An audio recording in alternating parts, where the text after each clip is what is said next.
क्या तुम तैयार हो उन रहस्यों को जानने के लिए जो अंधेरे में छिपे हैं? सुल्तान नगर एक ऐसा गांव था जहां के लोग एक नाम से काफी डरते थे, कालिंदी। कालिंदी एक ऐसी पिशाच थी जो गर्भवती महिलाओं का शिकार करती थी। गांव की काफी स्त्रियां मारी जा चुकी थी। वह अंधेरी रात में निकलती और गांव में किसी न किसी को मार देती। पूरे गांव में दहशत फैली हुई थी।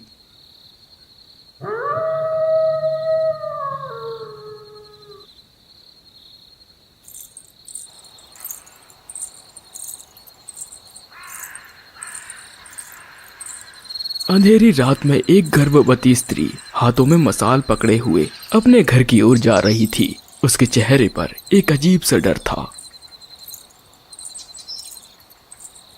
हे भगवान, कितनी रात हो गई है और मैं अभी तक घर नहीं पहुंची। मुझे घर से बाहर नहीं निकलना चाहिए था। इस गांव में कितने सारे जंगली जानवर आते जाते रहते हैं। तभी रमा को पीछे से पायल की आवाज आती है। कौन है? कौन है? मेरे सामने आओ। लगता है कोई जंगली जानवर होगा। मुझे जल्दी यहाँ से निकलना होगा।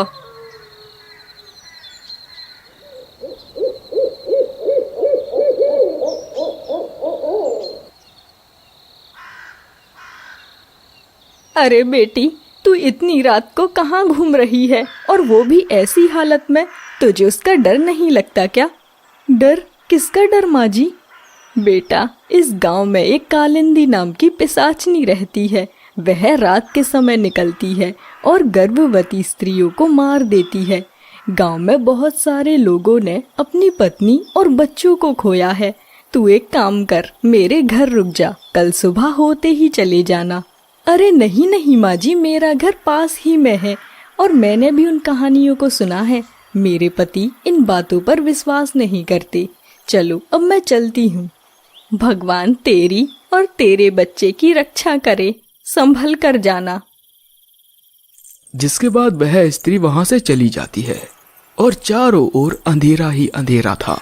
रमा मशाल के प्रकाश से आगे बढ़ रही थी।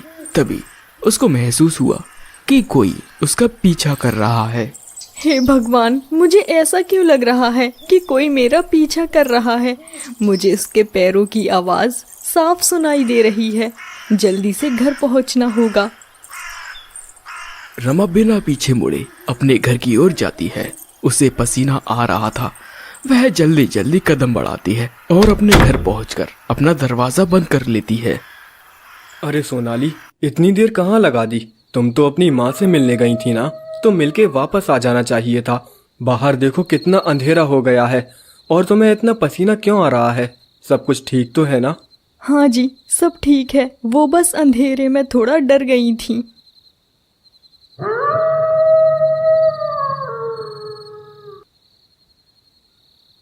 आधी रात में रमा को प्यास लगती है।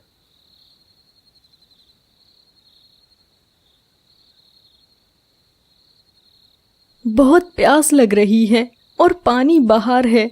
जाऊं या नहीं? मुझे तो बहुत डर लग रहा है और प्यास भी। एक काम करती हूँ, पानी पीकर ही आती हूँ। और वैसे भी कालिंदी इतनी जल्दी तो नहीं आ पाएगी।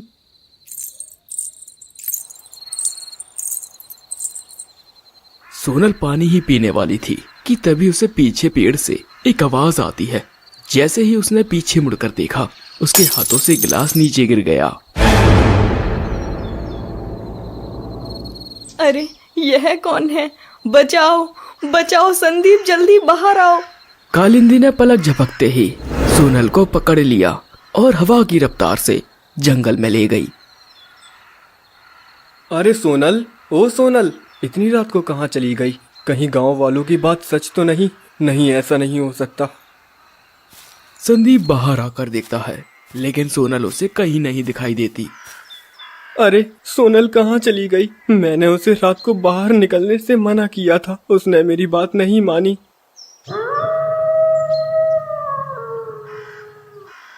सोनल के गायब होने से पूरा गांव दहशत में था। जिसे देखो वह कालिंदी के नाम से डर रहा था। अरे भाई, गांव में उस कालिंदी का प्रकोप बढ़ता जा रहा है। अगर ऐसा ही चलता रहा तो गांव के सारे लोग मारे जाएंगे। हाँ भाई, ये कालिंदी हमसे क्या चाहती है और क्यों हमारे गांव की स्त्रियों को मारती है? रात के वक्त पूरा गांव डर की छाव में सोया हुआ था कि तभी राजेश के घर से आवाज आती है। बेटा, बहू की तबीयत बिगड़ती जा रही है, जा जल्दी दाई माँ को बुलाकर लेकर आ। जी माँ, मैं अभी जाता हूँ।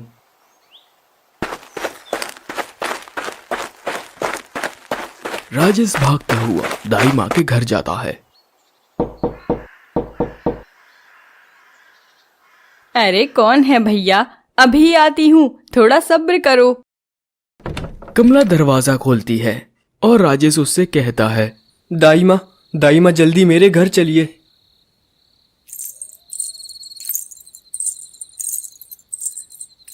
वह दोनों जल्दी जल्दी घर जाते हैं, लेकिन कमला कहती है, बेटा अब बहुत देर हो गई है, मेरे बस में कुछ नहीं रहा, जा अपनी पत्नी को शहर ले जा, वरना तेरी पत्नी की जान जा सकती है। अरे कमला, ये तू कैसी बातें कर रही है? इतनी रात को शहर? कालिंदी इन दोनों को रास्ते में ही मार देगी, तू तो जानती है, फिर भी ऐसी बातें कर रही है। देख रेखा, अब ये तेरी बहू की किस्मत है, हो सकता है कालिंदी तेरी बहू को कुछ ना कहे और ये दोनों शहर पहुंच जाएं। अब देर ना करो, वरना तुम्हारी बहू बच नहीं पाएगी। राजेश बिना समय गवाए बैलगाड़ी लेकर आता है और सीमा उसमें बैठ जाती है। बेटा राजेश, मेरी बहू का ख्याल रखना, भगवान तुम दोनों की रक्षा करे। जी माँ, आप चिंता मत कीजिए, कुछ नहीं होगा। जिसके बाद राजेश बैलगाड़ी चलाता हुआ शहर की ओर जाने लगता है। पूरा गांव अंधेरे से भरा हुआ था, आसपास कुछ दिखाई नहीं दे रहा था।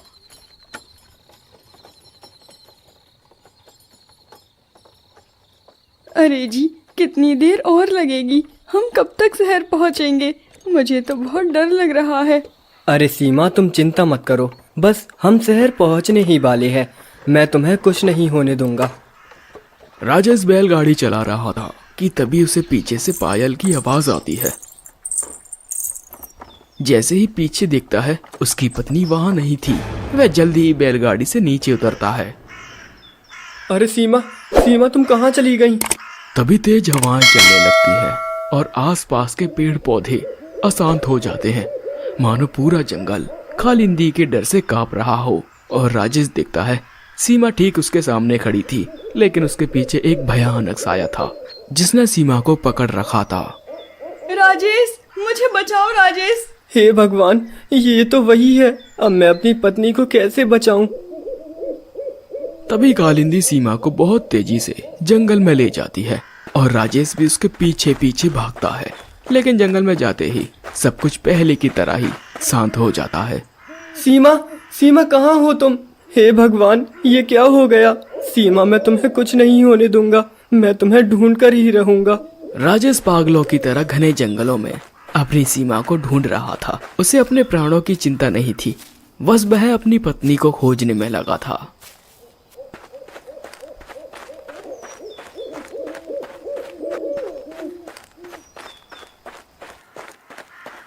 राजेश को जंगल में भटकते भटकते सुबह के 5 बज गए थे, लेकिन उसे सीमा नहीं मिली और वह हिम्मत तोड़ देता है। हे भगवान, मेरी माँ ने मुझे मना किया था, लेकिन मैंने उनकी बात नहीं मानी। अब मैं माँ को क्या मुंह दिखाऊंगा? अब मैं जीकर क्या करूं? काश वो मुझे भी मार दे। तभी राजेश को जंगल के अंदर से किसी बच्चे की रोने की आवाज आती है। वह उठता है और आवाज के पीछे जाने लगता है। अब इतने घने जंगल में किसका बच्चा रो रहा है? कहीं ये छल तो नहीं मुझे जंगल के अंदर बुलाने का? जैसे ही मैं अंदर जाऊं और वो राक्षसी मुझे मार दे। राजेश डरता हुआ आवाज के पीछे जाता है और देखता है कि झाड़ियों में एक बच्ची पड़ी थी। राजेश उसे गोद में उठा लेता है। हे भगवान, अब ये किसकी बच्ची है? इतने घने जंगल में से कौन लेकर आया? तभी राजेश की नजर बच्ची के हाथों पर पड़ती है। बच्ची ने सीमा का कंगन पकड़ा हुआ था। अरे, ये तो सीमा का कंगन है, यानी ये मेरी बेटी है। भगवान, आपका लाख लाख शुक्र है जो आपने मेरी बेटी मुझे वापस दे दी। सीमा, मैं तुम्हें तो नहीं बचा सका, लेकिन मैं हमारी बेटी का बहुत अच्छे से ख्याल रखूंगा। मैं इसे माँ और बाप दोनों का प्यार दूंगा। चलो बेटी, हम इस मनहूस गांव में नहीं रहेंगे, हम शहर जाएंगे और वहीं रहेंगे।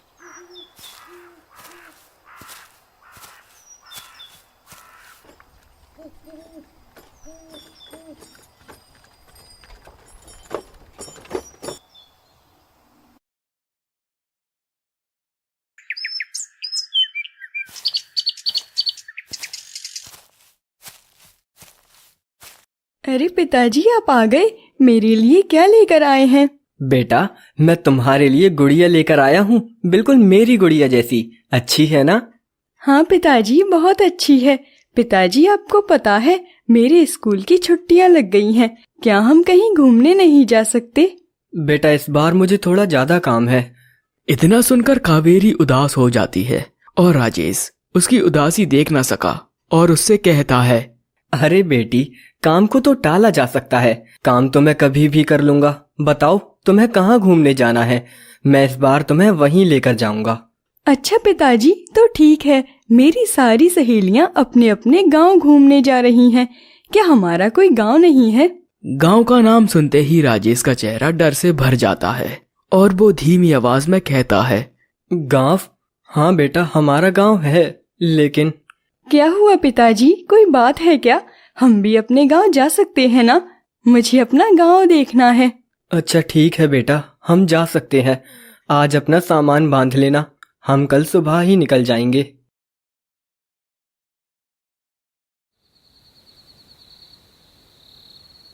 राजेश को रात भर नींद नहीं आती। वह बस आज से 5 साल पहले घटी घटना के बारे में सोच रहा था। हे भगवान, मैं अपनी बच्ची को मना भी नहीं कर सकता, लेकिन आज भी अगर मैं उस हादसे के बारे में सोचता हूँ तो मेरी रूह कांप जाती है। वो भयानक साया आज भी मेरी आंखों के सामने आता है।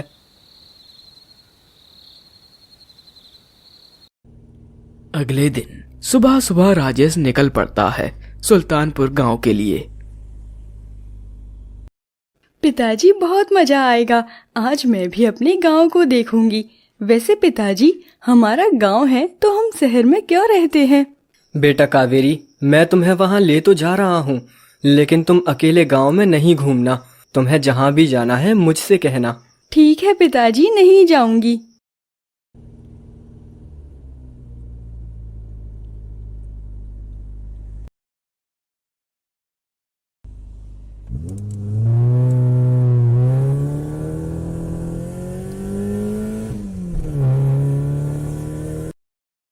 भाई साहब, आगे का रास्ता कच्चा है, तो आगे का सफर आपको पैदल ही चलना होगा। इतनी रात को? अरे भाई, ये क्या कह रहे हो? मेरे साथ मेरी बच्ची भी है, मैं इतने घने जंगल में कैसे जा सकता हूँ? तुम तो जानते ही हो जंगल में कितने जंगली जानवर रहते हैं। अगर कोई पीछे पड़ गया तो मैं कहाँ जाऊँगा? देखिए भाई साहब, मैं कुछ नहीं कर सकता इसमें। मेरी गाड़ी खराब हो जाएगी तो मैं कैसे लौट कर जाऊँगा? इतना कहकर ड्राइवर वहां से चला जाता है और राजेश घने जंगल से होते हुए अपने घर की ओर जा रहा था। पिताजी, ये जंगल कितना डरावना है। मुझे तो बहुत डर लग रहा है।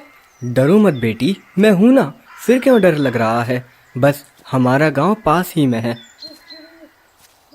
उन दोनों को चलते चलते काफी अंधेरा हो गया था, लेकिन अब तक वह घर नहीं पहुंचे थे। और तभी पिताजी देखिए, उस पेड़ के पीछे कोई खड़ा है। कौन है? जरा मैं भी तो देखूं।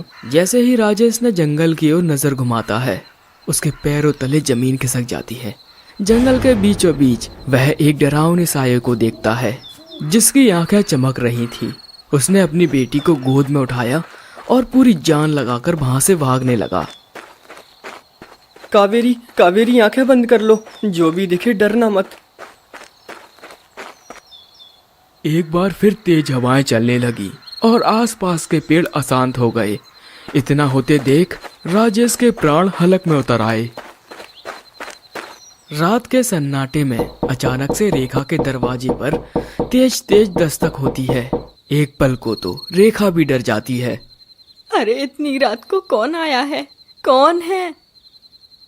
रेखा जैसे ही दरवाजा खोलती है, वह सामने राजेश को पसीने में तरबतर देखकर कहती है, अरे बेटा राजेश, तू आ गया। मैं तेरा कब से इंतजार कर रही हूँ। तू 2 दिन की कह कर गया था और आज 5 साल बाद लौट कर आया है। चल अंदर आ जा और पानी पी ले। माँ, ये आपकी पोती है कावेरी। मेरी पोती? आजा बेटा, मेरे गले लग जा। तुझे मैंने कितना याद किया था। मुझे तो पता ही नहीं था कि मेरी एक पोती भी है। रेखा कावेरी को गले लगा लेती है। आप मेरी दादी माँ हैं। आपके बारे में पिताजी ने मुझे कई बार बताया था। हाँ बेटी, मैं ही हूँ तेरी दादी। अब ये बता, तेरी माँ कहाँ है? अरे राजेश, मेरी बहू कहाँ है? वो नहीं आई। इतना सुनते ही राजेश का चेहरा उतर जाता है और रेखा घबरा कर कहती है, बेटा मत कहना, कह दे कि ये झूठ है। वो शहर में ठीक है। नहीं माँ, ये सब सच है। यहाँ से जाने के बाद ही उस चुड़ैल ने सीमा को मार दिया। मुझे तो लगा मैंने अपनी पत्नी और बच्चे दोनों को खो दिया, लेकिन सुबह सुबह मुझे कावेरी के रोने की आवाज़ आई और मैं इसे लेकर शहर चला गया। और ठीक वही घटना आज मेरे साथ फिर हुई, लेकिन भगवान का शुक्र है हम दोनों ही बच गए।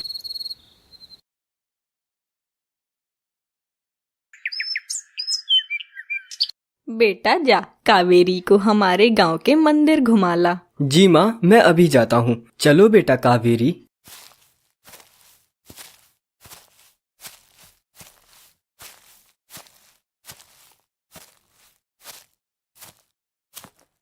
पिताजी, मंदिर और कितनी दूर है? मैं तो चलते चलते बहुत थक गई हूँ। अरे बस बेटा, हम पहुँच ही गए।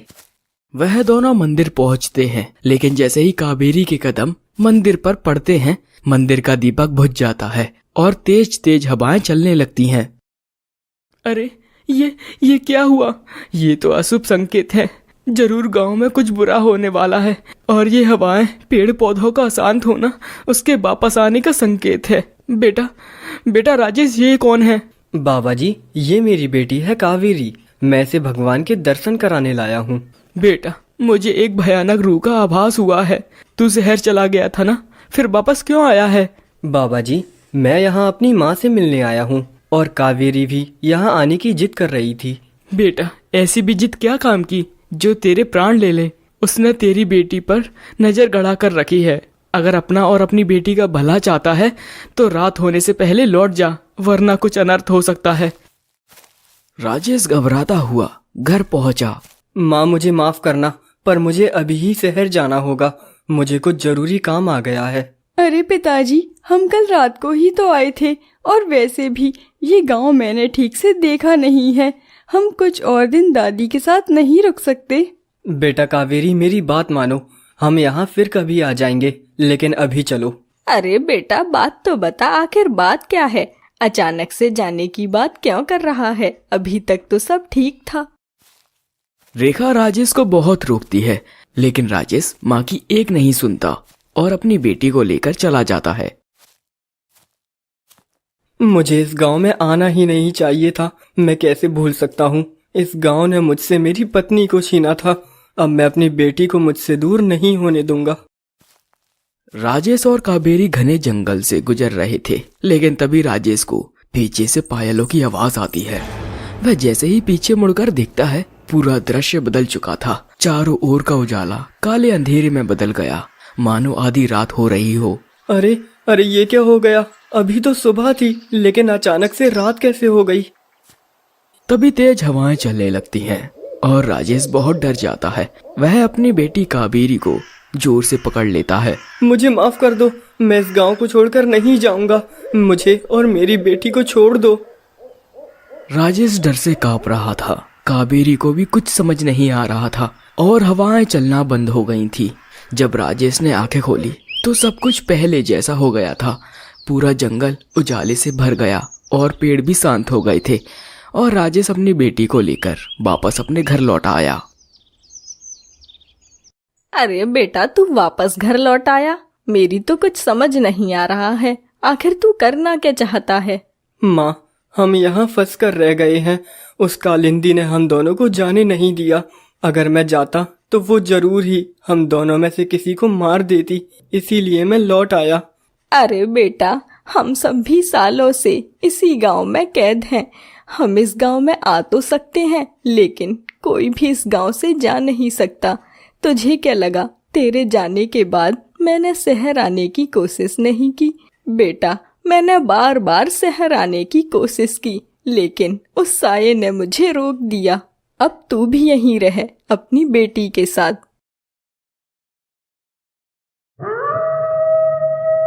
रात के वक्त सभी लोग सो रहे थे कि तभी कावेरी उठती है और बाहर चली जाती है। पिताजी और दादी माँ तो सो रही हैं।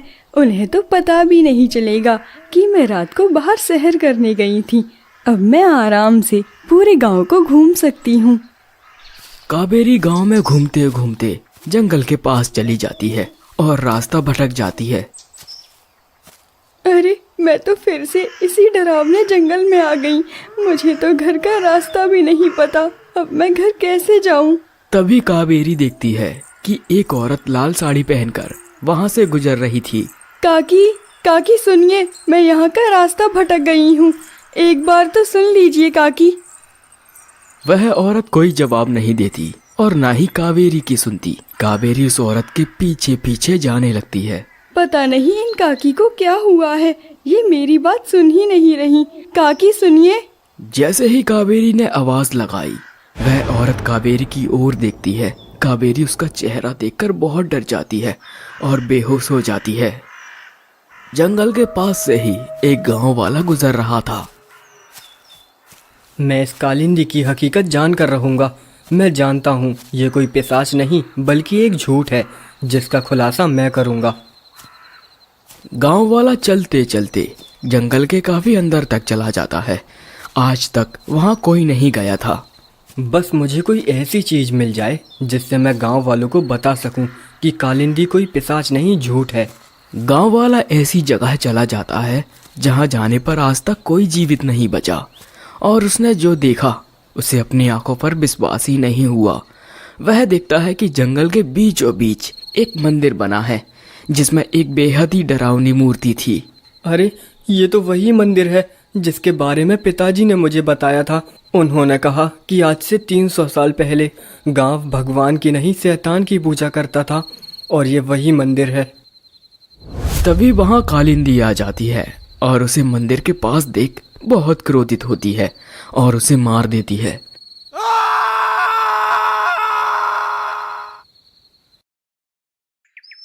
अरे कावेरी, ओ कावेरी, अरे ये लड़की सुबह सुबह कहाँ चली गई? क्या हुआ बेटा, सुबह सुबह क्यों चिल्ला रहा है? माँ, मैंने कावेरी को हर जगह देख लिया पर वो मुझे कहीं नहीं मिली। मुझे तो बहुत चिंता हो रही है, कहीं मेरी बेटी को कुछ हो न गया हो। बेटा तू चिंता मत कर, चल हम गांव में ढूंढते हैं, शायद कहीं बाहर चली गई होगी। राजेश और रेखा दोनों कावेरी को ढूंढने गांव में जाते हैं और राजेश ने गांव में देखा एक जगह भीड़ लगी हुई थी। वह जल्दी से वहां जाता है। अब तो गांव में औरतें ही नहीं, आदमी भी मरने लगे हैं। उस कालिंदी का प्रकोप समय के साथ बढ़ता ही जा रहा है। अगर हमने समय रहते कुछ नहीं किया तो कालिंदी का गुस्सा हमें भी खा जाएगा। कल रात को राघव को जंगल जाते देखा था और आज पता चला है कि वो मर चुका है। मैं एक महान तांत्रिक को जानता हूँ जिसने काफी गांवों के श्रापों को मिटाया है। मैं जाऊंगा उनके पास, पर ये बताओ मेरे साथ कौन आएगा? सरपंच जी, मैं जाऊंगा आपके साथ। मेरी बेटी कावेरी सुबह से नहीं मिल रही है। मैं उसके लिए बहुत परेशान हूँ। अगर उससे कुछ हुआ तो मैं नहीं जी पाऊंगा। ठीक है राजेश, हम दोनों कल सुबह ही उस तांत्रिक महाराज की गुफा में जाएंगे और जहाँ तक मुझसे बनेगा मैं सभी गांव वालों को तुम्हारी बेटी को खोजने का काम दूंगा। हम तुम्हारी बेटी को कुछ नहीं होने देंगे। अगली कहानी में देखिए कालिंदी आखिर है कौन, आखिर क्यों गर्भवती महिलाओं को मारती है और क्या रहस्य है जंगल में बने मंदिर का।